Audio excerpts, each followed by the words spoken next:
How's it going, guys? It's going off grid.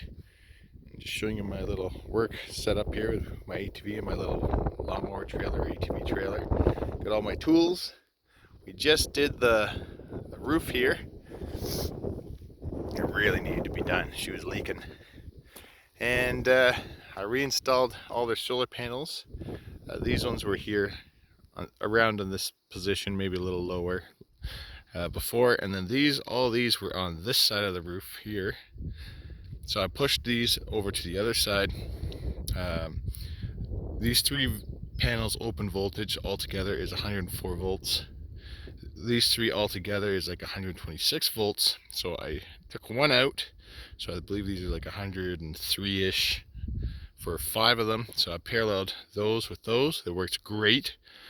The charge controller is putting out about 1300 watts. It's 1500 watts of panels.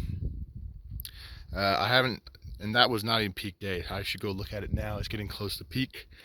And this panel I'm going to have to remove and just put somewhere else. I got to still mount these wires so they're not all over the roof. Got to do the ridge cap. And I'm going to go show you guys inside the house and how everything's doing. Oh yeah, I did that cabin. I built that cabin last year, and then I did the roof this year, just so that everything wouldn't go get destroyed on the inside. Installed the window for them, and sorry about the wind, how bad it is, but let's go inside. So here we go. We're going inside.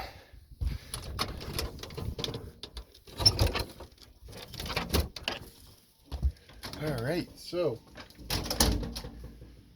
we got a lot happening in here. Okay.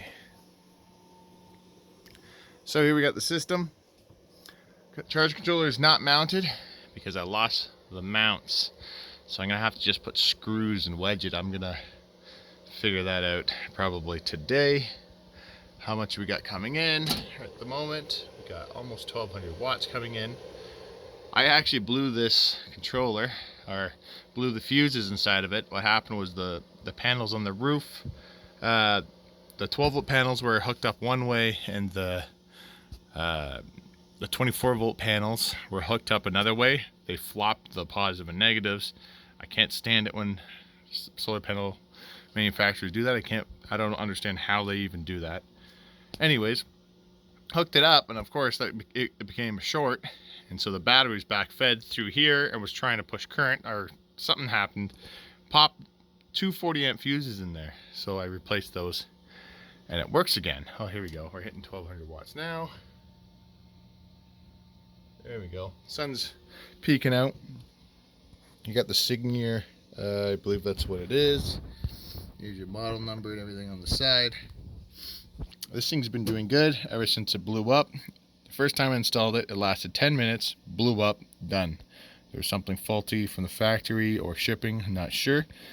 But they sent me new parts. They were not free. Like, they sent them free, but I had to pay for shipping, and the shipping was quite pricey, unfortunately. It was over $100. But this thing's working really good. I really like it now. At first, I really didn't like it because obviously it lasted 10 minutes. Yeah, plus I had to pay to get it repaired. Now it's working great. I have it set to its almost highest setting for charging. So it puts out like 2800 watts into the batteries. When we start the generator, automatic transfer switch switches over, runs the house. It's a nice inverter for the price. I believe this is around $900, 6,000 watts on the inverter.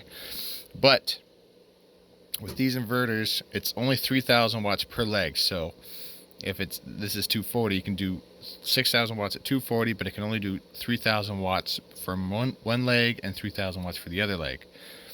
And it can do high surges, but continuous, that's what it's rated for. As you can see, the battery voltage is climbing.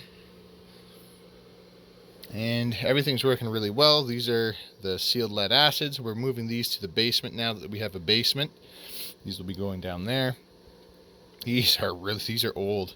These have been doing very, very well. These are the most abused batteries I've ever seen.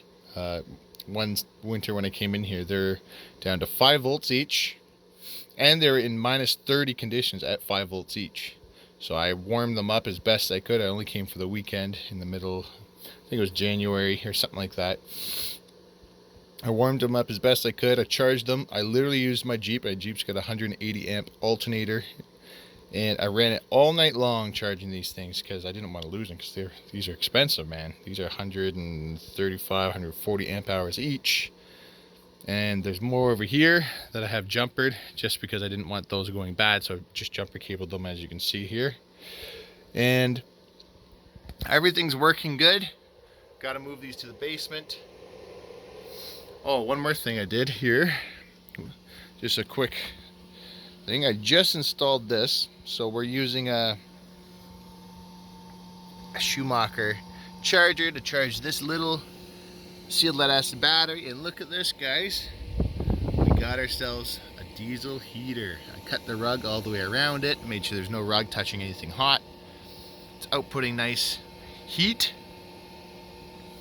And this is just charging that little 12 volt battery that's running the heater.